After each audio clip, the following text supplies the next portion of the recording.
Hi, my name is Londe Yusuf. And my name is Reggie Williams. And we're the co-founders of Black Film Space. Black Film Space is a grassroots organization dedicated to enhancing the skill sets of Black filmmakers and building a community of creatives. We host events such as screenwriting workshops, panels, mixers, and other events that are designed to support Black content creators. In the next episode of the Black Film Space podcast, we interview Darious Britt, a filmmaker and consultant. Darius's YouTube channel, D for Darius, which focuses on tips, skill development, and do-it-yourself filmmaking, has amassed 394,000 subscribers and counting. He also wrote and directed a feature film entitled Unsound, which he won Best Director at the Pan-African Film Festival. We talk with Darious about the importance of skill development, the first camera and lens you should purchase, making films without crew members, and much more. And now, on to our interview. All right, Darious, thank you so much for joining us on the Black Film Space podcast. How are you doing today? Good, Reggie Reg. How you doing, brother? I'm doing good. It is slightly warmer today than it was last week, so I'm grateful for that. And we're grateful to have you on, particularly because you have a large following on YouTube. You're all about do-it-yourself, low-budget filmmaking, so we're really excited to have you on. You're a big proponent of starting small and working your way up. Can you elaborate more on that philosophy of do-it-yourself and guerrilla filmmaking? The biggest thing is it's a mindset shift. I think usually, and this may not obviously be unique to film, but I think people start off with their expectations set way too high and they don't give themselves the time or the room to actually learn what they're doing. They just want to grow right away. We never look at a doctor and what they do and say, oh yeah, I could do that. Just give me a scalpel, a couple weeks and I could pull somebody's gallbladder out, right? But the problem with film and the arts is that it looks deceptively simple, because when you see a well-done film, it's invisible. The craft is invisible. You don't know how many lights had to go up. You don't know how many different jobs there were. All of that stuff is in the background. All you see is a couple of actors talking on a screen and they make it look natural. So because it's done so well and the craftsmanship is so invisible, as it should be, if you're crafting something really well, if you can see the hand of the craftsman, you failed. I mean, unless, you're Tarantino or something and it's super stylized, but still, generally speaking, the hand of the craftsman should be invisible. You should just be into the story. So because these people do their jobs so well, then people who are looking at film and thinking of getting into it, they think it's literally as simple as turning on a camera, and it's not. So the whole concept behind starting small and working your way up is to give yourself that time to learn those things, rather than jump right into making your first short film, telling all your friends about it, trying to cast actors, throwing $5,000 at it and all that. Why don't you just start with picking your camera up and doing 5 shots around your neighborhood and using the rule of thirds and making it look as picturesque as humanly possible? And then after that, why don't you start by doing some camera tests, test out shutter speed, make a small little short film following your friend to a grocery store and shoot it all in slow-mo and do voiceover. Like, start small and work your way up. Give yourself time to make those mistakes, all on small films that you don't care about. So that way, when you're working on something you do care about, you're not going to be making foolish mistakes and costing people time and money. So that's the premise behind that. A little long-winded, but No, that's great. Thank you. Is that how you learned? I did go to film school, but much of the curriculum of how learning is given is very much based around exercises, right? Like when you get to film school, before you shoot a short film, you've shot tons of exercises using sound recorders, little things like take this sound recorder and build an environment, record 10 sounds, try to build a story, recording just audio. Like, there's tons and tons of small exercises to baby step you into understanding how the technical side of film works. Before you shoot a short, you're shooting scene studies. Take a scene from a movie that you like and recreate just that scene with 2 of your friends, shot by shot. You see what I'm saying? So it's like you baby step your way into it. And by the time you shoot your first short, you're ready for it because you've done a whole bunch of other stuff. You've made a whole bunch of mistakes already on other stuff that doesn't matter because it's exercises. I'm not going to put all my film school exercises online. I mean, it's an exercise by its nature. It's effervescent. It's not meant to be shared. It's only for your learning curve. So, and I think when you try to learn on your own, which I think is totally possible, but you have to have the right mindset going into it, or you will waste a lot of time and you will wind up feeling defeated. Like, man, this thing is so hard and so technical. Like, I don't know how anybody does this. And then you give up, it's like, well, it's totally doable. You're going about it the wrong way. So, yeah, that's a huge one. A lot of people I see washing out of this game because of that alone. I mean, I wish I could tell you it's as simple as here's one trick that'll make your career come to life. The trick really is start small. That's the trick. Like, put your time in, test everything, literally test everything. People get new cameras. Now I'm ranting. People get new cameras and I've seen it, bro. I do consulting. I've seen it time and time again. They'll get a new camera. They'll spend $5,000 on a camera because they saw 10 reviews on it. And they'll be like, great, I can make films. The camera will sit in the closet for 6 months while they go try casting actors, trying to raise money, doing Kickstarter campaigns, all this stuff to get money, doing shot lists. They write this bloated 20-page script. They're trying to get locations, Airbnb this, and then they get on set trying to shoot their first short film. And guess what? It's the first time they used the camera. Never touched it before in 6 months. And then they wonder why it falls apart. Settings are wrong. Stuff's not getting shot. Colors are off.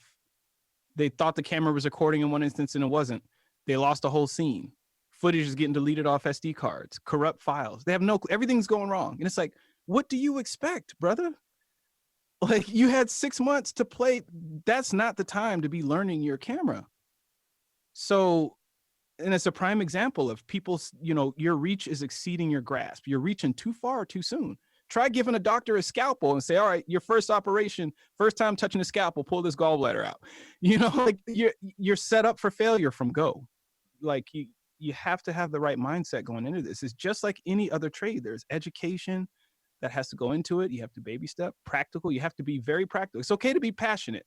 We all love passion, but you have to temper it with practicality. So I think all of that definitely makes sense. What I'm wondering is, how does a filmmaker know when they're ready? Because filmmaking is a lifelong journey, and just like doctors learn new things even 20, 30 years into their practice, filmmakers learn new things, and it's almost impossible to know every aspect of filmmaking. And if you're particularly focused on directing, the director's job is to communicate to the other filmmakers and other artists what their vision is. So like, how does a filmmaker gauge when they're actually ready to make their first short? I think naturally in the process of baby stepping, when done correctly, I find most people feel more empowered by taking baby steps, because the rub of it is this: we're so in a hurry to do the big things that we overlook the little things, and then they bite us in the butt, right? Take that guy who spent 6 months making his first short only to make a whole bunch of mistakes. It seems like if we don't take our time first, we're actually moving slower. Like, if I were to say to somebody, hey, you got this camera, you're trying to learn film, here's 10 exercises you should do. Let's touch base in 2 weeks. Okay, 2 weeks later, all right, here's 10 more exercises you should do. I want you to watch this, and this, and 30 videos on that. Let's touch base in 2 weeks. That same guy in 30 days is going to learn 10 times more, 20 times more than the other guy who set out to do that big thing right away. That same guy within 30 days, he'll be ready to shoot his first short at the end of like a month and a half, maybe 2 months, maybe even sooner if his first short is just something really, really small, and he's really reining it in and saying, all right, my first thing, I'm just going to make a mini doc. I'm going to take my mom, interview her, cut some B-roll in there. Let's take some old high school photos or whatever, scan them in the computer and build a narrative out of it. That's a short right there. Like if you're talking narrative and you're trying to get like 10, 20 actors, again, you're talking scale, right? Like one short could be done with 1 or 2 actors in a room, beginning, middle, end, 3-act structure if you know what you're doing. That's a short, a microfilm. Or, 10, 20 actors in a room full of extras, right? Well, it's going to take you a lot longer to work up to the 10, 20 actors in a room full of extras. But if your aim is to make your first short sooner rather than later, there is no reason why you couldn't knock out a simple two-hander with two actors in a room. No reason why you couldn't knock that out. If you baby step your way and prioritize learning your craft first, I think that's the drain that all of this circles around. Prioritize learning over the end product, because if you learn, the product will take care of itself if your head is in the game for learning. So it's an internal thing, but if you work your way up naturally, you will do bigger and bigger things sooner before you realize it. Because it has to. You can't keep doing the same exercises over and over. Like, in order to learn new things, you have to, you by default will naturally scale up in the types of exercises and projects you do by default. What aspect of filmmaking did you connect with easiest? Like, is there an area where you just felt completely comfortable? What about it resonated with me? Yeah, like, do you prefer shooting, directing? I think directing. When I first got into it, directing spoke to me the most.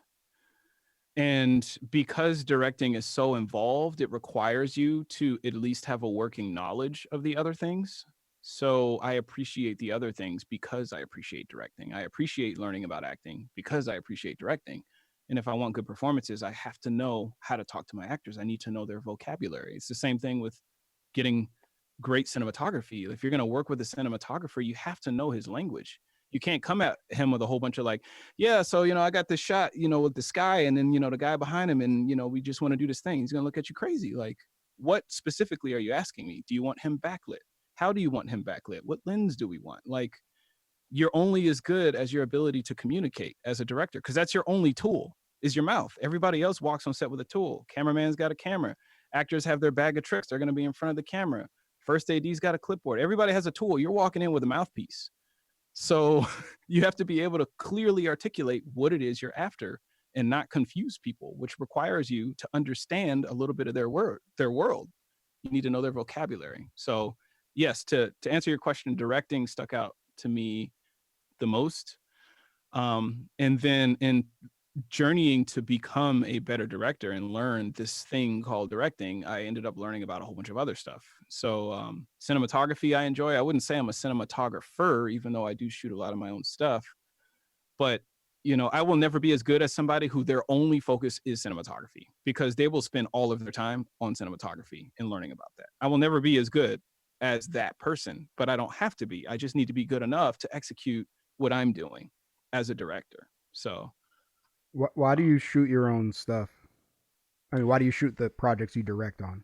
Mainly, I shoot my own stuff because I enjoy the process of learning and I like the control. I don't like having to look for money. I don't like having an idea and writing and spending 6 months and then going out and trying to find yes men or financiers to greenlight it. I don't like that. It's like, if I'm going to spend time to do something, I want to see it carried out. I have no interest in having a backlog of scripts that I'm still shopping around Hollywood. Zero interest in that, especially when I have YouTube and I have my own audience that I've built and curated over the years that I can share all this stuff with. And I know how that platform works and I can continue to grow. So why do I need permission from someone else?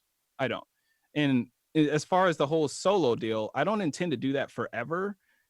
But for now, it's a good space for me because since I don't have to worry about wrangling a crew together and juggling schedules, it's just me and maybe an assistant, then the only schedules I need to juggle is my actor. And that's infinitely easier than, what's the cinematographer schedule? What's the grip? When are you free? It's just a whole lot of extra fat. You know what I mean? Like, I'm shooting a microfilm or a short film.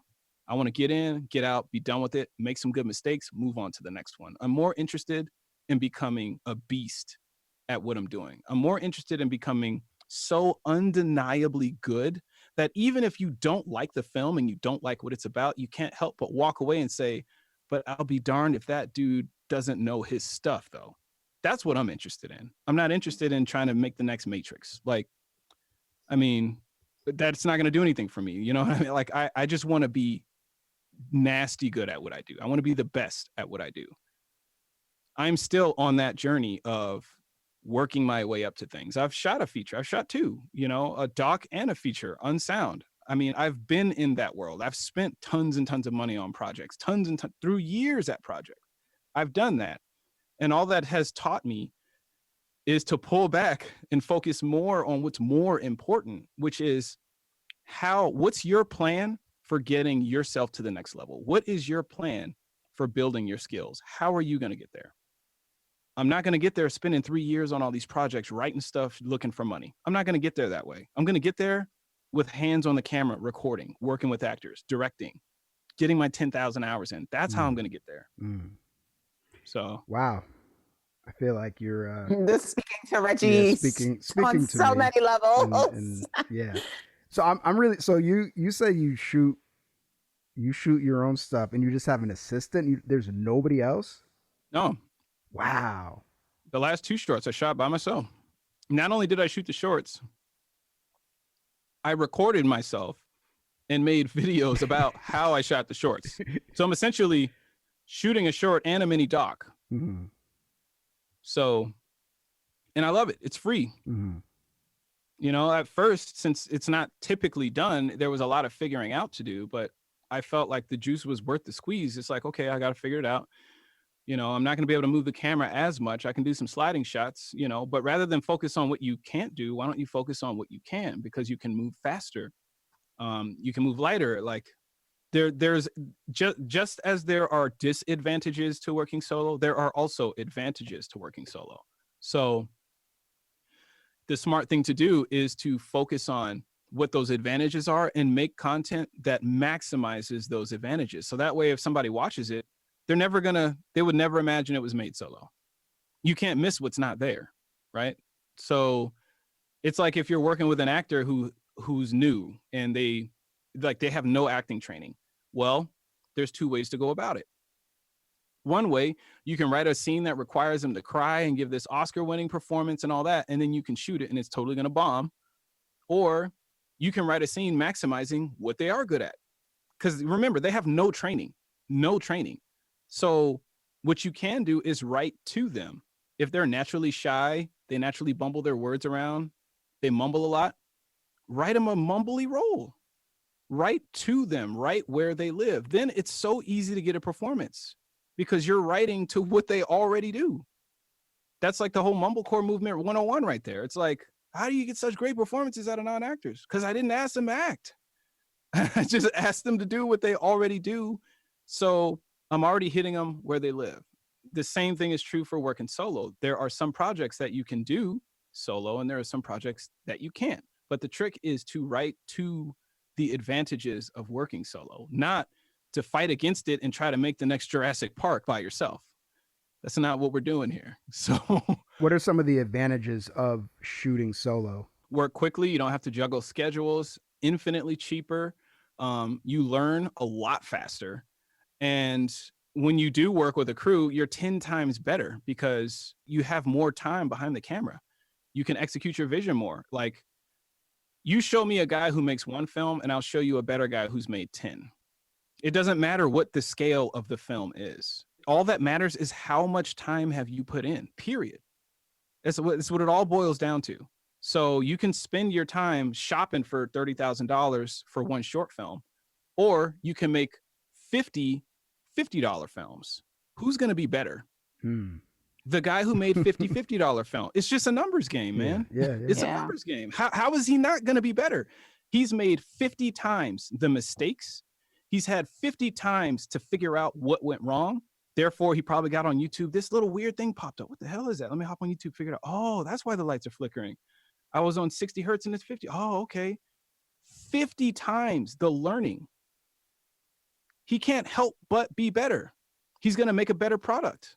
If you only make 1 vase or you make 100 vases, the guy who makes 100 vases, even if he did it a vase a day, he's still going to be better than the guy who was precious about 1 vase. More hours, 10,000 hours. So that's the biggest advantage to me. And then when you work with a crew, all of that translates. Every single bit of it, all translates because you know what you want. You move faster. You can communicate better. I see nothing but advantages when it comes to disadvantages, usually that's people who are stuck on the whole Hollywood. I'm not saying you can't go do the old Hollywood system of finding crew and, you know, the classical auditioning. I'm not saying you can't do that. I'm just saying there's phases to this thing. If you're trying to learn, stick to your lane first. Do what you can with minimal resources first. Learn how to optimize your process with minimal resources first. It's just like the business world. If it doesn't work for $1, it's not going to work for 10. If you have no voice, you don't know what you're about when it comes to making film, you don't know how to tell stories. If you can't tell a story for $1, you can't fix it by spraying the money hose on it. That's not going to fix that problem.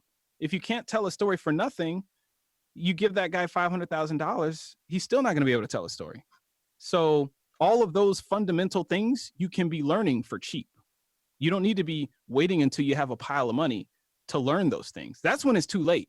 You're going to make mistakes. You're going to fumble. The time to learn them is when you're not spending money and when you're not spending a whole lot of time. That's the time to learn them. The time to fumble camera settings is when you're not on set. It's when you get the camera and you're fumbling around and testing stuff out, shooting flowers in your backyard. That's the time to fumble with camera settings. You see what I'm saying? Like, there's phases to this. So I'm not saying Hollywood bad, crew bad. I'm not saying that. I'm just saying work your way up to that type of thing. You don't have to start there. You can't start there. Too many people try and fail and then they get discouraged because you were never supposed to start there. Like it's insane. That's not how you start doing anything. You have to work your way up to it. Can you talk about what you shoot on? Use a few different cameras. Right now I'm using the GH4 micro four thirds mirrorless camera. The last short I shot was with the G7, which is crazy cheap. It's like a $500 camera. And I only shot the short because I wanted to show people what you can do with a cheap camera. I think, you know, the gear review culture is so steeped in what's current, you know, bigger, fancier, better, more expensive. It's so saturated in that I think the message of what are your skills, bruh, gets lost. It doesn't matter how fancy the camera if you don't know what you're doing with it. If you can't frame a shot, it doesn't matter how expensive your lens is, you know? So, and plus it was fun to shoot with that little camera. I don't use it anymore. I just use it for vlogs now. I just got it to shoot a little short, have fun with it, and give something to the community. And I did a whole behind the scenes series on shooting with that camera as well. And like, you know, the little complications you run into with shooting with a camera like that, but how we work around it, which again is part of your craft. That's part of your job as a filmmaker or a musician. I mean, it's not just film, whatever your trade is. Part of your job is to understand the limitations of your tools and how to get beyond them. It's not to have the perfect tool. You will never have the perfect tool. It's to understand how to maximize the tools you have, even if it's a wooden stick.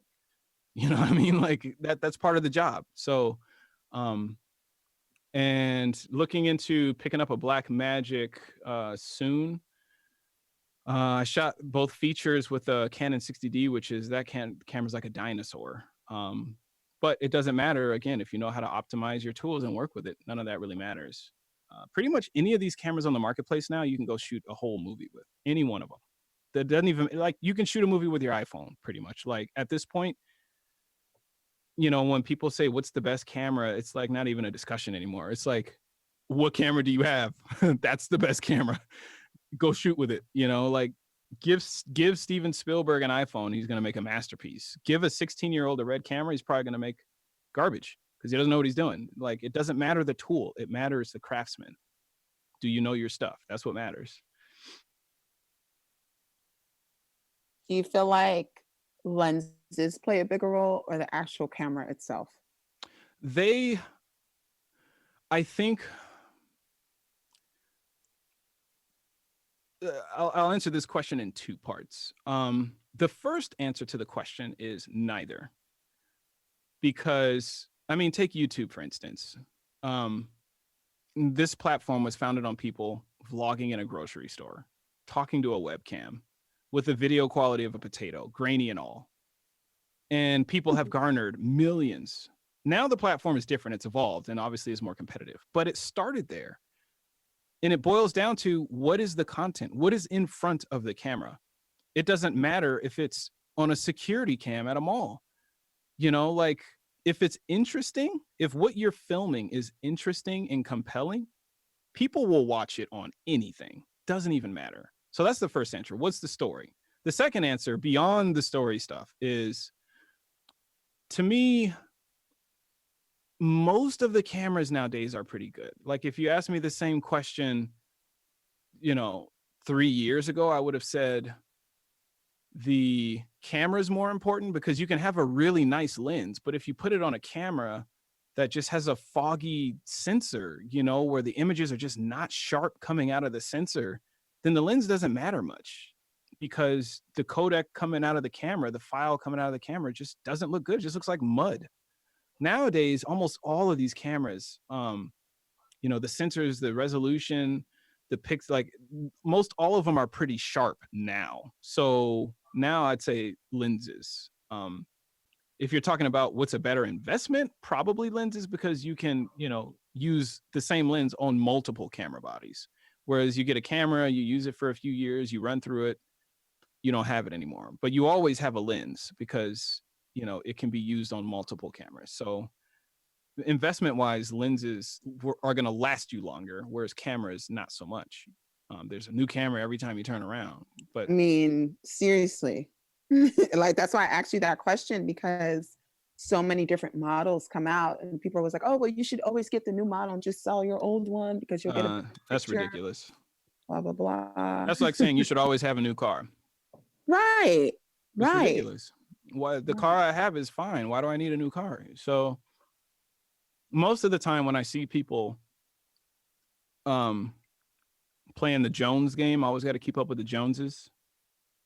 Most of the time, those people aren't making stuff, is what I find. Not all of them, like a lot of them do, but most of the time, if you're spending that much time keeping up on the latest, greatest camera, this and that, because it takes a lot of time to do that. I mean, there's all these cameras coming out.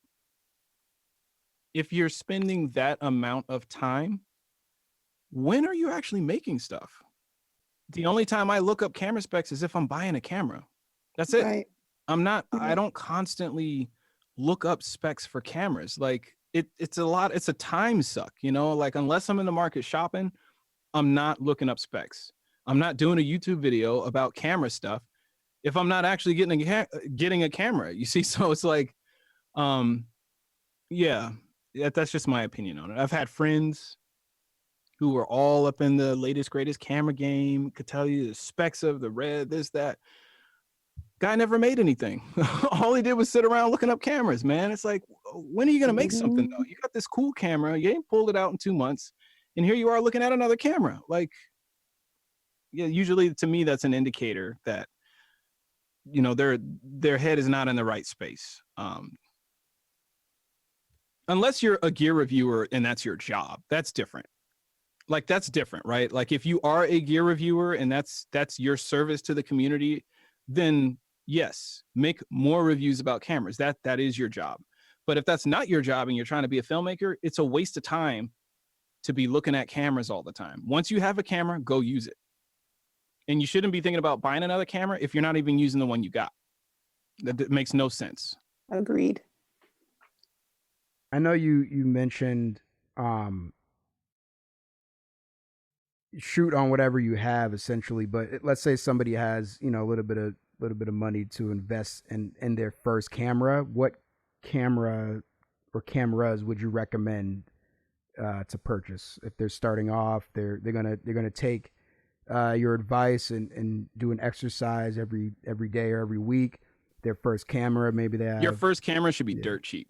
I say get a G7 or the G85 or the G9. All those lower end cameras, that should be your first camera. Or the Canon M50. Yep. Or the Canon M50 would work too. Cheap. Because here's the problem. If you don't know enough to know what you're getting into, you're not going to make informed purchasing decisions. Like, part of knowing what is going to get you where you're trying to go is having enough experience to distill down to what you actually need out of a camera. So it does you no good to go buy a $5,000 camera right now that has all these features you'll never use just to start shooting and realize the type of content you want to make is not the type of content this $5,000 camera is best suited for. So it's just not like your first purchase should be the entry level purchase. If you're beginning and you're just starting out, that should be your first purchase, is a beginner camera. It shouldn't be these, Blackmagic 6K. You wouldn't know what to do with it. You're just going to sit in the closet looking at you. The second you go in there, you're looking at all these menus. You have no clue what any of this stuff means. You know what I mean? It's like, it's a waste of time. It's a waste of money. It's a waste of time. And it's too much. You get intimidated. You're like, man, this great camera is good, but man, I don't even know what to do with the thing. It's like, I turned it on the other day and it just started barking at me. I didn't even know cameras could bark. It's like, it's a waste. You need to start with entry. You can shoot movies with all of this stuff. None of that stuff's holding you back. I just want to play devil's advocate, because all of this information is on YouTube. So let's say, someone goes out and buys a $5,000 camera, they can go on YouTube and just figure out the settings. So what do you have to say about that? Same thing. Doesn't matter. There's a difference between knowing and doing. There's something I call the video head syndrome, where somebody watches a YouTube video on, aperture, and they don't know what an aperture is, right, on a camera. So they watch 5-10 YouTube videos on aperture, and then they think they know, right? They're like, oh, aperture. Oh, okay, I got it. And then they start watching videos on film look, and then they start watching videos on how to key a green screen and how to light, 3-point lighting, all this stuff, right? The problem with it is you think that you have it. The issue with learning is it's context-based. Without context for information, it's just theory. Here's an example. I go to a party with you, Reggie, and you introduce me to 10 of your friends. I never met them before. And you just introduced me to 10 people back to back. Boom, boom, boom, boom, boom. Here's Lisa. Here's Sue. Here's Joe. We went to the school together. Here's Fred, whatever. I'm not going to remember any of those people's names. But if I pulled any one of them aside and talked to them for 2 hours, and we realize, oh yeah, we both like skiing or whatever, and then I forget his name while we're talking, right? And I'm like, oh man, what was this guy's name again? I don't even remember his name. I don't want to ask him. No, that's kind of rude. I'm just going to wait till one of his friends comes up and says his name, and then I'll pick it up. Friend comes up, hey, what's up, Fred? Oh yeah, blah, blah, blah. You going to drink again? Oh, Fred. Okay, got it. Fred. Okay, got it. And then I make sure that as I'm talking to him to say his name 10 times after that. Okay, Fred. So Fred, when you went over here.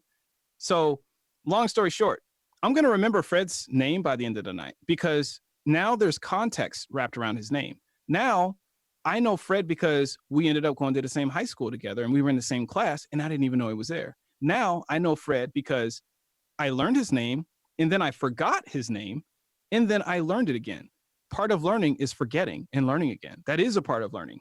That's context. That all of those things help you remember information. The context of saying his name 10 more times so that I wouldn't forget it again. That's all context. You can't get that watching a video. You have to pick up your camera and use it to get that and make mistakes. You have to think that you have it, only to go out and do what you saw in the video and it turned out wrong for you. And then you have to figure out why it turned out wrong. How come I did what he did in the video and it didn't work for me? Is there a setting I'm missing? Like, what's up with this? All of that is context so that you remember later on, muscle memory, whatever you want to call it. That is the difference. So yes, you can have a $5,000 camera, and yeah, technically you can just YouTube all the settings. If you are savvy enough with the tech and you have enough stick-to-itiveness to rein yourself in and you know how to learn things, then sure, go pick up a $5,000 camera, get busy. But if you're just beginning and you don't have the tech savviness and you've never had a camera before, you don't even do photography, then I would not advise getting a fight. I mean, have you seen the menus in some of these Sony cameras? It's like digging for gold. Yeah. There's so many menus. Like if I were new and I'm, you hear all the specs, great. But then when you get the camera from a usability standpoint, even I get confused looking at all. It's like, man, there's so many menus in here. They literally just threw every option they possibly could. It's not user-friendly. There's all kind of weird names for stuff that's named different in other cameras. It would be a nightmare. I'd be intimidated to use that camera if I were new. I'd absolutely intimidated. It's like, man, there's just so many flipping settings in here. You don't want to do that to yourself. It's nuts. You know, it's part of the reason why I don't have those Sony cameras. Like, I don't have time. I don't want to be dealing with all the menu settings, man. It's like, to me, I need a simple tool. If I'm going to get a really expensive camera, please believe the menu is going to be simple. That's part of the reason why it's expensive, is this simplicity. When you're running gunning on set and you need to get stuff done, the last thing you need to be messing around with is menu diving. That's the last thing you want. Mm-hmm. You know, if I'm paying you all this money, make it easy for me. Make it really easy. Put all the buttons on the outside. I shouldn't be looking for nothing. Like, it better be, I think about it and it's there. You know what I mean? So, yes. So yeah, you know, part of that, are there people who have started with a $5,000 camera? Sure. But you'll usually find those people were into photography and they have some kind of baseline of experience with cameras before that. If you have no baseline, I don't recommend going and getting a $5,000 camera. If you could afford a $5,000 camera, then why not get the $500 camera, cut your teeth on it, and by the time you go camera shopping again, the camera you want will probably have changed, by the way. Mm-hmm. But by the time you're out there camera shopping again, you have $5,000. You only spent $500 on the first camera. You still got that other $4,500, right? Unless you spent that on something else. But, you know, you have to give yourself that room to grow, because things do change. You know, once you find out what you actually need, you don't want to have already committed to something that you thought you needed because you didn't even really know what you needed. You see what I'm saying? So you got to give yourself room for that. So let's say someone goes out, they buy the Panasonic G7, they've spent $500, they've got some more money remaining because they didn't go buy that $5,000 camera. What lens do you recommend they buy? Just like the standard, like a 25 mil prime. Lumix makes a 25. I'd say start with that. Get the kit lens with the camera, but the first purchase beyond that should be probably that 25. A prime lens? Yeah, it's called a nifty. Why nifty not a 25. Zoom? Well, the kit lens you're getting is already a zoom, but the prime lens, primes are a lot faster, so you can open up to higher, like wider apertures and take in more light. So if you're shooting in low light scenarios, it's more viable if you have a faster lens. Zoom lenses tend not to be that fast because there's all those optics in there. There's all that glass. So you're not going to be able to get as much light into that lens just by the nature of the physics. Now you can if you want to pay a lot of money, but you know, starting out, you know, it's usually the first purchase anybody goes for is going to be that standard prime. Like for Canons and all that, it's like the nifty 50. For the Lumix, it's like the 25. It's like the right in the middle of the range prime lens that opens up really wide, so you can get a nice shallow depth of field. And you're also going to learn things on that lens that you can't do with a zoom lens. And then once you learn how to use a prime, then you're in there. It's like, okay, well, now I know zooms and I know primes. I know how to use both. You know, with a prime, you have to zoom with your body. If you want to zoom, you actually have to get closer to the subject. Whereas with a zoom lens, it's convenient. You know, you just turn the barrel, zoom in and out. So it's a different way of working, but they are both essential. You have to know how to do both of them, because there are things that you can do with a prime that you can't do with a zoom, and vice versa. And primes just tend to be sharper. There's less glass, you know, so they tend to be sharper lenses. They tend to be faster. There's a lot of advantages to using primes. Yeah. It seems like 25 is pretty wide for the first lens that you purchase. What, like, is there not something comparable to 50 mil that would be that you could purchase for a Panasonic camera as your first lens? Like, why? See, 25? this is why, if you're camera shopping, Reggie, this is exactly why I'm telling you to start with a $500 camera. This is exactly why, because with a micro four thirds camera, the sensor is smaller, so it has an effect on the focal range. So that 25 millimeter lens on that Panasonic camera is equivalent to a 50 millimeter lens on those other cameras. But this is exactly why I say you have to start small. Exactly why. Do you want to be learning that stuff on a $5,000 camera with all the menus staring at you? Mm. You know what I mean? Like, yeah, like if you're new to the game, trust me, you will feel more empowered if you start small with something simple and you just cut your teeth like hell on it. You will feel way more empowered that way. You know, the menus are really simple, and the tutorials for all of it, really simple. You'll learn a lot faster. And if you do what I'm talking about, which is do a lot of small exercises for yourself. You know, if you're working on composition, go take 1,000 photos at the park. Just work on rule of thirds and composition. I guarantee you by the end of that day, you'll have learned so many things that you did not think you would even learn. You'd be like, oh my gosh, I need to do this more. I was like, I was like, man, why am I taking these pictures at this park? Like, who cares? Like, when am I going to shoot a film? That's what you think going into it. Coming out of it, man, I need to do this more. Like, I learned so much. Like, I got low of that one angle on the flower and it just looked way better. And now I want to look up videos on low angle compositions. Like, why did that work so well? But then I tried that over here on this park bench and it wasn't the same. How come I got low here and it looked good, but I got it low over there and it didn't look good? Like, I have even more questions now. After the 10 things I learned, you end up with 20 more questions. So then there's like, you just have context, and you got to mess around with your camera settings and fumble around with your camera settings while you were taking those pictures. So you probably learned 20 things right there alone. You know what I mean? Like, there's just so much learning that happens when you take those baby steps. Not to mention, because they're baby steps, you can take more of them. So you can get better at lightning speed. Whereas if you try to bite off more than you can chew, you're debilitating yourself. Your progress will be infinitely slower, like molasses. Infinitely slower, because you can't move as fast. You're doing too much. But if you start small, you can move a lot faster.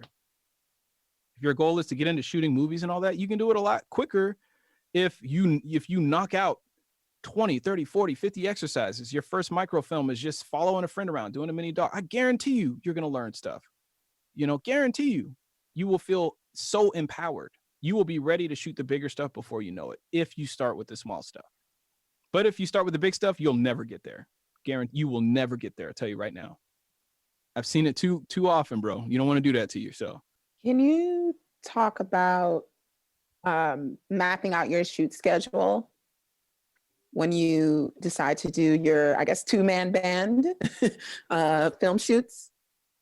So for that, it depends. It depends on the type of shoot. If I'm just working with a couple of friends of mine who are actors and I'm like, hey, I want to make a movie. You guys want to act? Let's just fart around and make something fun, you know? Then usually I will work around their schedules. And if I'm shooting, I'm only shooting 2 to 4 hours at a time. So I'm not trying to knock out a whole short film in a day. Whereas if you're spending money and you got a production budget and all that, then you need to block it out and just knock it out all at once, especially if you're flying people in and all that, then you need to get it all knocked out at once. But if you're doing like a microfilm type deal where it's just you and you're not spending a lot of money on it, if any, maybe you're just getting craft services and feeding people and all that, then you can break it up. So, you know, people are available Friday. We got a 4-hour block. Okay, here's 2 scenes we can knock out. Boom, knock them out. Next week, so-and-so has an hour block. And all right, yeah, we can meet at a park and just get some gimbal shots for that one scene. You know, so you just kind of piecemeal it like a puzzle and keep it small and manageable so that you can get through it. And then when you put it all together, it looks like you had all this time and you spent all this time. And it's like, well, no, you didn't. You just were more strategic about when you were shooting what. So, but if you have a crew, you have to have actual blocks, because it's too much of a pain to get everybody's schedule available at the same time. So if you're paying people, you need to just, here's one weekend, free up your schedule and let's knock it out. But you can do a little of that if you're doing a micro too. You can also do that. I mean, if you and your friends are like, hey, we want to knock this thing out, let's reserve a weekend and do it. That's possible. I would just say it depends on the scale of what you're doing. Like if I'm going to go shoot a film, I'm bringing a lot of gear. I got a lot of lights, sliders, all that. Like I have stuff, stands. It's going to be an endeavor. So for me, doing the 4-hour blocks tends to work better at a time. But, you know, if you're just starting out and you're just getting into it and you don't have all that gear, man, you could probably shoot it in a day. You know, because you're not going to be encumbered by all of the gear, and you're not even going to have all that gear yet. So you can probably move a lot faster. And then once you start picking up all that stuff later on, you'll start to move slower just by default. And, I mean, some setups I've had, it takes an hour just to set up the lighting. So it really kind of depends on where you are in terms of skill. What does your assistant do? Like, what do you specifically assign to them? It depends on who they are and what their skill level is. The last person I had on set, I just brought him in as the set photographer, videographer, to just record me doing everything. So literally he was just recording and capturing the action so that I could just focus on making the film and not have to be doing behind the scenes stuff at the same time, like I was doing in the shorts before that. So that's all he was doing. But toward the end of the film, his role evolved into more of a camera assistant, where he was helping me with filters, some lighting touch-ups and things like that. But he also has experience and knowledge and has gone to film school, whereas I've also worked with others who don't have that background. So what I assign for them is going to be dictated on what their skill sets are, really. If I'm working with somebody who knows nothing, they probably aren't going to be on my set, for one, because if I'm moving that fast, I can't be a film school to you and also be doing this task that requires 1,000% of my focus. Like, you have to have some kind of trade coming into this, something to offer to make this work. If it's just managing time or something like a first AD capacity, well, you need to have some skill in doing that. So it really depends on where they are. Like, if I'm going to just have them help set dress or something, then that's not really like an assistant type role. That's more of a, hey, you just want to be a part of this and help out a little bit. Here's what you can do to help. But that's not going to be like an assistant though, So it really depends on the skill set they're bringing to the table. So, go ahead, Reggie, go ahead. I was just wondering, like, how do you manage directing the actors if you're going to be so focused on the cinematography and you're doing everything else? Like, what is your process of working with the actors? Well, that's a very simple question, but a very complicated answer, unfortunately. A lot of that has been, again, going back to starting small. I wanted to get away from crew-based filmmaking because I have been there, I've done that. It takes a lot of money, a lot of time, a lot of hair pulling. And in my opinion, the juice isn't worth the squeeze. Like, if you have a lot of disposable income, sure, do crew-based filmmaking. I mean, film will take all the money you throw at it. It'll take every penny if you want. Go ahead on and do that. But for me, I'm more interested in becoming a better, more skilled technician, not just an artist, a technical artist.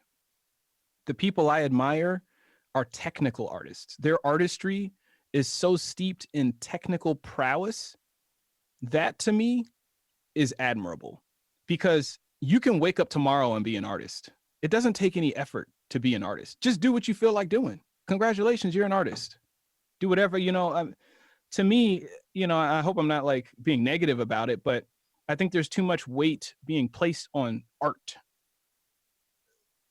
To me, craftsmanship is something you can't wake up with. You can't wake up tomorrow and just know your way around a camera and how to make beautiful, amazing images. You can't wake up with that knowledge. You have to go out and learn that knowledge. But you can wake up and be an artist. So to me, I'm more interested in being a technical artist. And the only way to get there is to shoot more. So to get back to the point of, what you asked me, when I made that choice to get away from crew-based filmmaking, it was because I can't get where I'm trying to go if every flipping project I do takes forever. I'm just not going to get there. So the only way is if I have to lighten up the load and work solo, well, I could shoot more, but what does that look like? I've never done that before. How do I do this? Like, there was a lot of questions. Because everything I learned in film school was all crew. How do you do a sound? Oh, you get a sound guy to do it. How do you do this? Oh, you get a producer to do it. How do you find money? Or everything is about having a crew. It's Hollywood, which most people aren't there.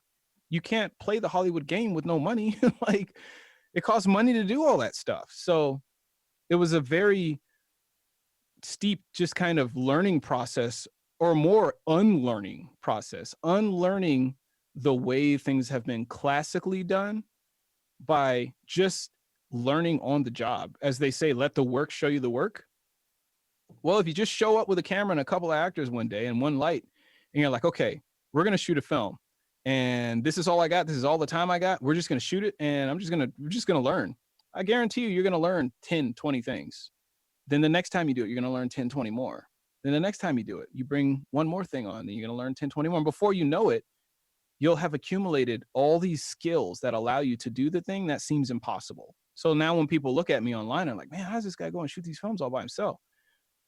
Well, it looks hard, yes, but you're also seeing me after having done this a lot. I worked up to it. So the tricks with working with actors while you're directing and cinematographer and all that, well, it's a lot easier if I'm so comfortable with the shot I'm looking for because I've shot a lot of stuff. It's a lot easier and faster because I'm practiced at that. So I can afford to shave off more time to work with the actor because I know camera's squared away. But if you're doing too much too soon, you're not going to have that comfort level yet. You see what I'm saying? So it's going to be like, oh, is this shot good? Or is this composition good? Do I need to angle up, angle down? Or, I mean, I think it's good, but you're not going to be able to do it if you're at that level. You need to be at the second I walked into the house before we were even shooting, when I was location scouting, I already saw the shots in my head. It's like, oh man, by this window would look good. That's where you need to be at if you're trying to do solo shooting. I mean, that's the level you should be aiming to get at is what I meant to say. Not you should be at, because where you should be at is pick your camera up and just start. That's where you should be at. But where you should be aiming for is, you want to be so good that you can walk in and just see it. Then when you're on set, there isn't all that second guessing going on. It's like, this is where I want it. Let's move. And you can get there though. I mean, it seems like it's a lot, but it's not. You just take it a little bit at a time, and little by little, a little becomes a lot. If you learn something new every day, over time, you'll know a ton. It's just about making every single day count. So what kind of projects do you think this solo approach is most ideal for? Definitely location minimal projects, 1 to 2 locations, maybe 3. Actor minimal, I'd say max. If you're just starting doing this, don't write anything that has more than 3 actors. If you can get it down to 2, even better, just to start. And I would say when you're going into this, don't think of making projects to break the internet. I think that's another expectation people set up for themselves. That's not fair that's not fair to you when you're doing that. Enter your projects with the mindset of, I'm going into this to make some good mistakes. I'm not going to spend a lot of money on it. I'm not going to spend a lot of time on it. I'm not going to be precious on it, because if it goes nowhere, it doesn't matter. If you're shopping on Amazon and you bump into an item that costs $10 and you're not sure about it, well, if you spend $10 on it and you get it and it didn't turn out the way you liked, you're not miffed about it. You're like, this didn't really turn out what I thought, but But if you spent $100 on it and it didn't turn out right, now we got a problem, right? So it's the same thing with film. Like when you're starting out and you're getting these projects, those first few projects, you shouldn't be spending any money on it, because if it doesn't turn out right, and it won't, because you have a lot to learn. So if it doesn't come out right, you're not going to be miffed. You're going to be excited. Stuff's going to go wrong, and then you're going to be like, oh, wow, this is way harder than I thought. But I learned this and this and this and this and that. And oh, the setting thing went wrong. How in the world did that go? But I'm never going to make that mistake again. I'm so glad I made it on this little tiny thing that I don't care about, versus some big project. Like, oh man, am I happy I'm doing this? Like, can you imagine if I had been spending all this money and in a setting like, some stupid, mistake like that happened? I would have been pissed with a capital P. So, don't spend a lot of money and time on those first projects. Just shoot through them. If you can shoot a short in a day, do it. Get just a couple of actors, work on the basics. A scene, one character wants something from another character. Simple conflict, engaging, simple, accessible conflict. Pick stories that everybody can already relate with. You can make a story about a couple in the kitchen, you know, drinking coffee. Like if you understand the fundamentals of drama, you can make a story out of anything. You don't have to have this existential question you're tackling with every film, man. I mean, that gets old. You know, every time it's like, oh, I'm not making a film unless it's some big topic. It's like, okay, well, you're never making a film then. Like you have to get over you have to get over that. You know what I mean? Sometimes it's okay to just make a film to make a film and just work on getting better and work on simple conflict. The last short called Not Cool I did, that short, the whole idea behind it was I just enjoyed the idea. I forget what instance happened. It wasn't like in my life, but something gave me the idea of just the one moment where a guy gets a text from a coworker who's a lady friend and his girlfriend is in the room. Just that awkwardness. That was it. And I set out to capture that feeling. I was like, okay, there's a short here. There's a moment here. Character A wants something from character B. Character B is not willing to give it. That's simple conflict. That requires no setup. You know, you're with your girl and you get a text from another girl, like whether it's all business or not, you know, if this girl's been texting a lot, there's some question marks going over some people's heads, right? So I just wanted to capture that moment and milk the tension out of that moment. And that was it. It's like a simple 2-scene short with a middle park scene with no dialogue in it, the park scene part of it. But the rest of it was dialogue, just 2 scenes, get in, get out, keep it simple. And it worked out well. I got what I was looking for. I learned some good lessons of what I was trying, what worked, what didn't work. And I'm taking that to the next short. But if you look at the comments, people enjoyed it. Like, wow, this is really good. I mean, you took something so simple. Like, I didn't even think you could make a story out of that. Well, yes, you can make a story out of anything. You just need to know, you just need the basics, you know, like simple conflict. That's all you need. Get in there, get out, make some good mistakes. Then when you're ready to tell your existential story about the meaning of life, you'll be better for it. You'll probably actually be able to tell that story in a technical, coherent way because you've cut your teeth on a whole bunch of stuff that wasn't that. So definitely. Yeah. Again, that's starting small too, though, starting with fundamentals of story. Like there's so many ambitious projects I've seen people do that we're just missing the main component of conflict, a rootable character with a problem from another character. If you're missing any one of those things, it kind of falls flat. Like you can't generate tension if we don't know what we're waiting for. That's why conflict is important. That's why characters are important. That's why understanding goals is important. If we don't know what your character's goal is, we can't get inside their head. That's just storytelling 101. And I see a lot of people, again, doing too much too soon, making that mistake, throwing all this money around. But then when you look at the story, the core of the story, like the fundamental stuff isn't even there. You know, you got the character doing all this fancy stuff, blades here, all this CG After Effects, this bodies floating and blowing up. You know what I mean? It's like, okay, a lot of time went into this, but the story is just lame. You're like, I don't know what the heck happened in there at all. Like it looked cool. There were some parts that worked, but it gets redundant. It gets boring. By the time you hit minute 5, you're already tapped out. But if you look at, you know, you look under the hood at what's not working, it's usually the free stuff that ain't working. The stuff they didn't spend money on, that's the stuff that ain't working. Like the character doesn't have a goal. It's not a clear, tangible goal. It's some ethereal, existential bullcrap that you can't point a camera at. So as the guy's talking about it, it doesn't make any sense. You know, he's talking about stuff that happened that we're not seeing on screen that takes place outside of the room we're in. Who wants to hear a friend talk about a fight that we're not seeing? Show me the fight. You know, like we're not filming rumors. We're filming action. So put me in the room where all the action is happening. It's all the basic stuff that was missing. That's free. There are a lot of artists that say, you know, I'm only a cinematographer. I'm only a director. And, you know, they feel like in that realm, they're true artists. Do you feel like people should, I mean, it sounds like you think people should prioritize craft, but where do you think art comes in? I think without craft, art suffocates. Art dies. Try writing a novel and you don't know your ABCs.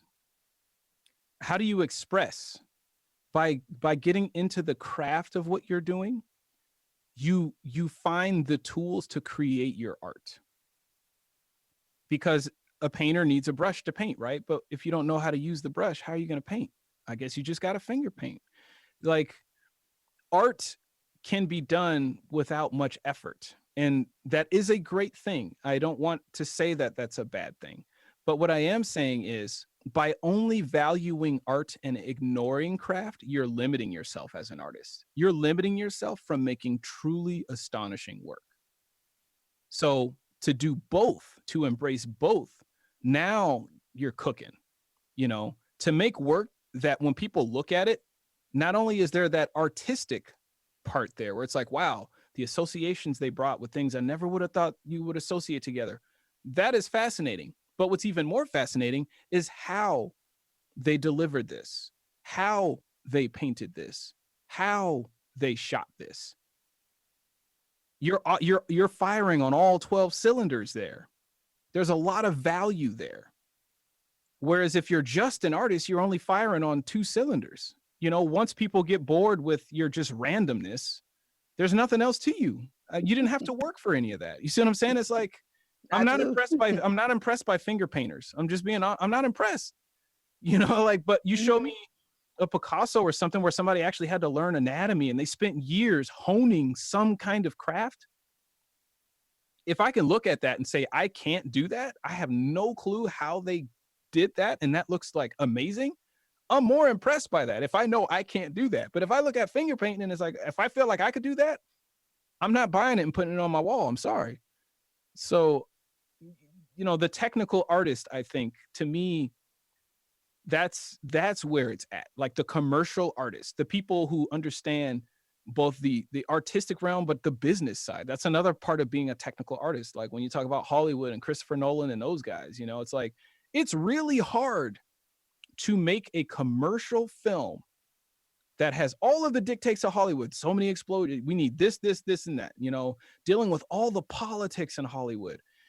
It's really hard to make, like Batman, take the Batman franchise. It's really hard to take a franchise like that and make it artistically good to where it holds water. There's meat and potatoes for all the people who want to do the film reviews and, oh, look at the subtext for, have enough meat and potatoes to satisfy that crowd, right? The film theory crowd where people talk about your work for years to come. It's hard to make work that satisfies them, but also satisfies the just show me explosions. I'm just here for a ride. I don't care about any of that mental stuff. And make something that still has the capacity to generate the type of money that the studio system needs. That's 3 boxes you got to check. That's real talent, in my opinion. That is real talent. You can't wake up and do that. But for some of these other, filmmakers where, it's like they just throw stuff up there and let's watch some guy sit in a corner for 10 minutes moping. And, isn't this art? Look at how difficult life is. And let's capture. That ain't. Hey, man, that's the premise for my movie, bro. No, whatever. It's like you can wake up and do that. That doesn't take skill. You know what I mean? It's like understanding your audience and understanding, how to really reach people and tell engaging stories that aren't boring. That in itself is a skill and a trait that has to be worked at. How to get your point across about some of those heavier topics without being preachy. That's hard to do. It's really easy to just be preachy about something. But guess what? If your real goal is to reach people and reach a bigger audience, you're not going to do it by being preachy. All you're going to speak to is the people who already agree with you. You're not going to reach people who don't agree with you. The only way to reach the people who don't agree with you, you have to be a technician. You have to understand how to really tell stories and boil it down so that you can communicate what you're trying to communicate, but leave enough air for people to find the message on their own and not feel like you're shoving it down their throat. That takes talent. You don't wake up with that. You have to work for that. I'm more impressed by that. So yeah, it's easy to be an artist. It's harder to be a technical artist, but it's also more rewarding to be a technical artist, a technician. You made a feature film called Unsound. Do you mind sharing what the budget was for that?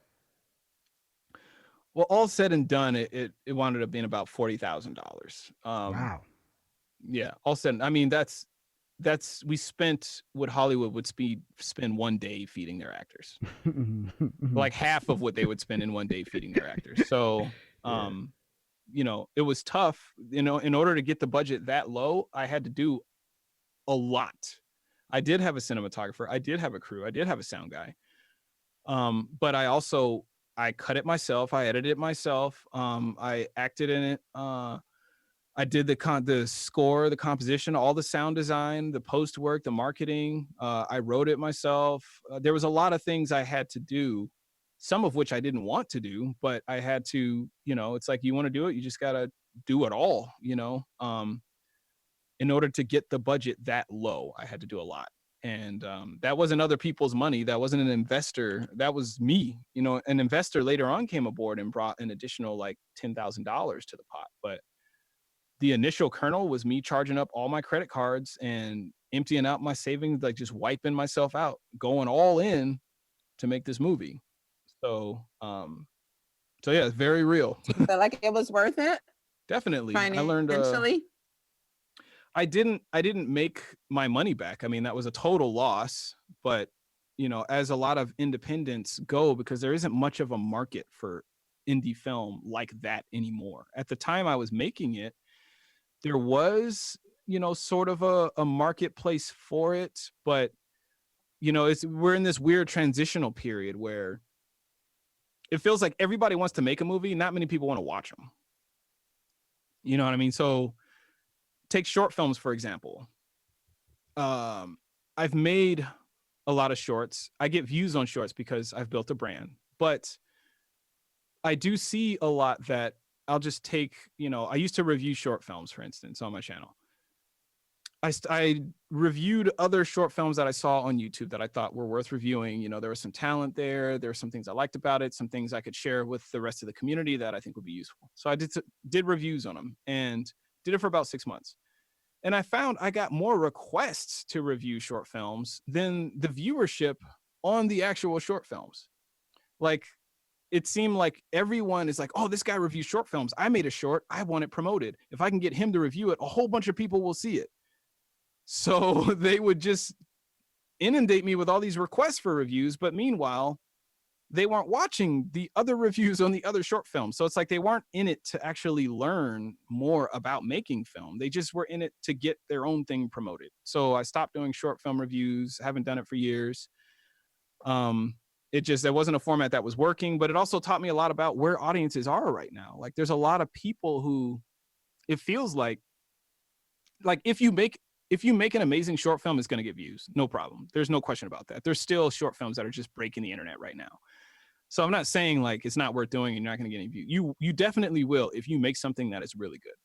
But it's not like the older days where you can just post almost anything and get traction on it. Now there's a lot of competition, and there's certainly a lot more people trying to do the thing that you're going to do.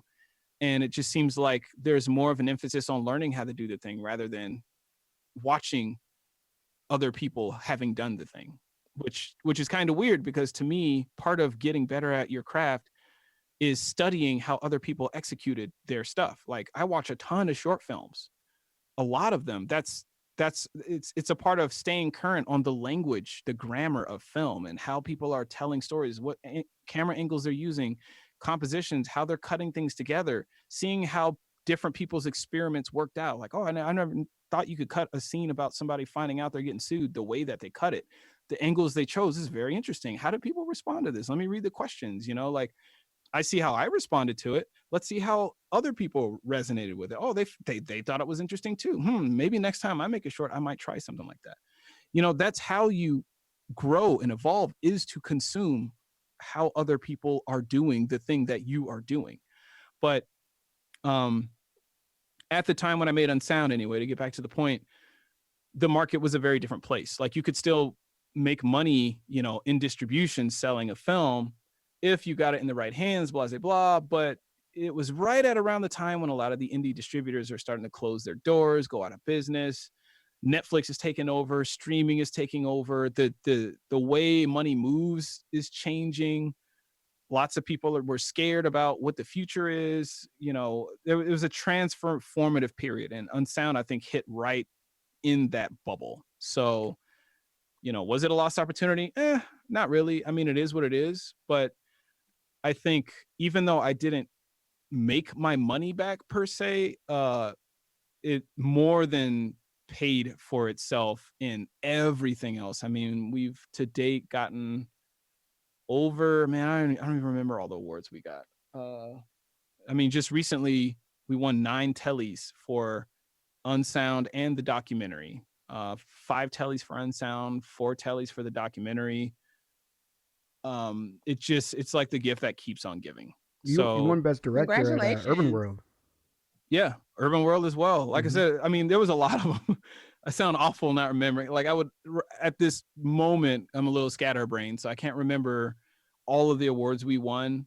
But, even more importantly is the way that people connected with it. I mean, if you just read the reviews on it alone on YouTube and you see how many people are like, this was my family, and like, you really captured this. That to me is what we set out to do, to make something for the mental health community that served them in a way that I was not served when I was going through it. I see a lot of movies about mental health, and, it's just kind of used as a punchline, oh, this guy's schizophrenic and we got to get the secret code out of him or whatever. There wasn't a movie that explored mental health the way I knew it, the struggles I had, personally dealing with my mom and the healthcare system and all just the loopholes and the legal crap. There was no film covering that. So I made that film, and it reached its intended audience and more than. So I'm very happy and so glad I did it, given all the sacrifices when it comes to that. And in terms of making the money back, it doesn't even matter at this point. Like, I've grown so much in so many other ways. One, having done that project, but 2, just continuing on this journey as a filmmaker since then, that, monetization on that film is not really important to me at this point. Like, it's a non-issue. So, Right. yeah. Is that, can we watch it online?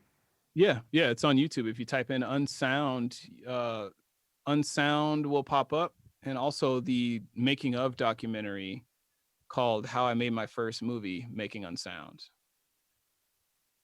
Should be, let me check if it's Congratulations. I don't remember if it's like the first thing that pops up in search or not. It might be. Or I think if you Google it. Yeah, it was the first. I just looked it up now. It was the first thing that popped up. Yeah. So over time, it's just doing its thing. I'm glad it's like, spending so long and then releasing kind of a child into the world, and you're like, all right, you all grown up, baby. You got to go live your own life now. That's kind of what it feels like. It's like the film's done. I've moved on and done a number of other things in other projects since, but every once in a while I check back on, hey, let's see how the comments are doing. Let's see, how people are resonating. And it's just taken a life of its own. It's been shown in other countries. I think it's been translated in a few different languages. Get requests for screening it at film festivals still. So it's nice to see that it's taken a life of its own now. I mean, the fact that there's 128,000 views, that's amazing. Like, that's a feat. Like, that's a large audience, and that's what I really admire about what you're doing with your YouTube channel, and just doing it like the independent way, and that's amazing. So, congrats. It's a hustle, man. It comes from taking it one step at a time, man. Really, little by little, little becomes a lot. That's why I say that it's not the product of what you're making that's important. It's your process. Because if you refine your process for what you do, and you prioritize getting better at your process and learning how to optimize what you do, how to simplify it so you can achieve a result faster, then the product will take care of itself. So that's why, I've probably reiterated it multiple times in different ways since we've been talking, but the importance of falling in love with learning. Whatever your craft is, you have to fall in love with the grind of learning the craft, not the fruit that the craft bears, because you have no control over the fruit. You have no control over whether somebody's going to like what you did or not. I mean, it just is what it is, but you do have control over how good you are at what you do.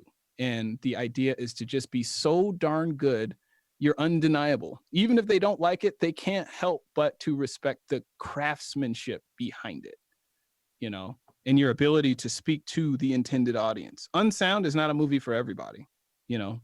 This is not a movie for the Transformers audience. This is not a movie, you know what I mean? Like some peeps, I think, go into it because they know I'm a filmmaker and they've been watching tips and stuff from me, and they go into it expecting Blade Runner or something. And it's like, that's not what this is, guys. It's not what it is, you know. So not everybody's going to love your work all the time. You know, Tyler Perry, prime example. He speaks very clearly to the Black Christian audience, very clearly. But there's a lot of people who don't like his stuff. A lot of people, you know, I'm on the fence. It depends. But it doesn't matter. Like, he knows who his audience is. He knows how to speak to them. And that's why he has the amazing career he has. And that is a technical thing. I mean, that is as much technical as it is artistic. Understanding your marketplace, understanding your target audience, how to speak to them. That's a technical thing. You don't wake up with that, brother. You know what I mean? You have that's an intentional choice. He could have at any point in his career steered off and started making sci-fi or taken studio bids and started doing bigger. He could have at any point done that, at any point, but he did not. He chose to stick with his lane, stick with his brand. He knew exactly who his marketplace was, and he continued to super serve his audience, as he would put it. Never strayed from it, but that's a technical thing. That's a clear vision, knowing exactly what you're doing and what community you're serving. You know, I mean, you could argue, oh, that's just an artistic choice. No, that's a business choice. Like, the guy knows what he's doing. But that's how you get that, you know, like, you don't get that by making everybody happy. You'll never make everybody happy. But if you're really good at what you do and you prioritize learning, you can do some amazing stuff. And you got to stop being precious about your work. You know, the more you squeeze out every ounce of perfection you try to squeeze out of your work, you're one step closer to making a piece of crap. So everything I've ever been precious about didn't turn out well. Usually the things that turn out the best are the things that I'm like approaching it with an open spirit of, let me learn, let me try some things, make some good mistakes, and not being precious. Even Unsound, it's not perfect. There's a lot of things that didn't work, but for me, that was a phase in my life where I wanted it so bad. I was so hungry to just do this film thing. I was willing to do anything, evidenced by me charging up all my credit cards and doing the most not smart thing you can do. But it didn't matter. I just wanted it. I was like, you know, I'm just going to do it. And I think part of its charm is because it was so raw. You know, I was after it and I was not being super precious about it. But before I made that, you know, I had cut my teeth on over 40 short films in film school, helping other people make stuff, working my way up. You know what I mean? So I didn't just jump right into making a feature. Like, it was 2 years of being into filmmaking before doing that. But it was 2 years of crazy learning, though. Like, it doesn't, like, the time just flies. By the time you get to that point where you're, you know, able to do a feature, you will be ready for it. You will feel it inside. It's like, I'm ready for this. And it's not going to be I think I'm ready. It's not going to be that pseudo confidence. It's real confidence. It's like, there's a difference between thinking you can do some damage and knowing you can do some damage. Like, you know, like the MMA fighter or whatever who trains every day in the gym and gets in a bar fight with a guy who's never fought before. He doesn't think he's going to hurt the other guy. He knows he's going to hurt. There's no doubt. It's like, man, this is already over. So like, there's the same level with film. Like, once you just get in and you start small and you just attack it aggressive, you know, every day I'm picking the camera up. I don't care if it's just to press a couple of buttons. I have to learn this. I have to be practical. I'm just going to shoot garbage until I get good. I don't care, because I prioritize becoming an animal first. That's my main goal. I just want to be so good I'm undeniable. It doesn't even matter what the film is. I just need to be able to make it. You know what I mean? So, you know, if you prioritize it and approach it with that mentality, you will grow very fast, and you will reach that point really fast where you're like, I'm ready to shoot a short. And I'm ready to shoot a short with more than 2 people in it. You'll know. It's like, yeah, I'm ready. You know, there may be some hesitance in terms of like, you haven't done it before, but all the basic stuff is still there. It's just a matter of scaling it up. But the basics are the same. I mean, I've heard numerous directors talking about, like, you know, they get asked the question, what's the difference between making an indie film and making, you know, $100 million film? And a lot of them say the same thing. Well, not much. Like, you get a lot more money, but when you're actually doing the job, it doesn't feel different. Sure, there's more people on set. There's more trucks waiting outside. There's actors that you've only seen in movies staring at you. You know, like, that part sure is very different. But aside from that, the actual, like, day-to-day of directing, there's not much different at all. Everything just moves slower. When we want to switch the cameras to the other side, it takes 3 hours. Whereas when I was shooting an indie film, we did it in 30 minutes. So that was pretty much the only difference. The scalability part, but the fundamentals don't change. How you talk to an actor is how you talk to an actor. It doesn't matter if it's Denzel Washington or if it's your baby brother.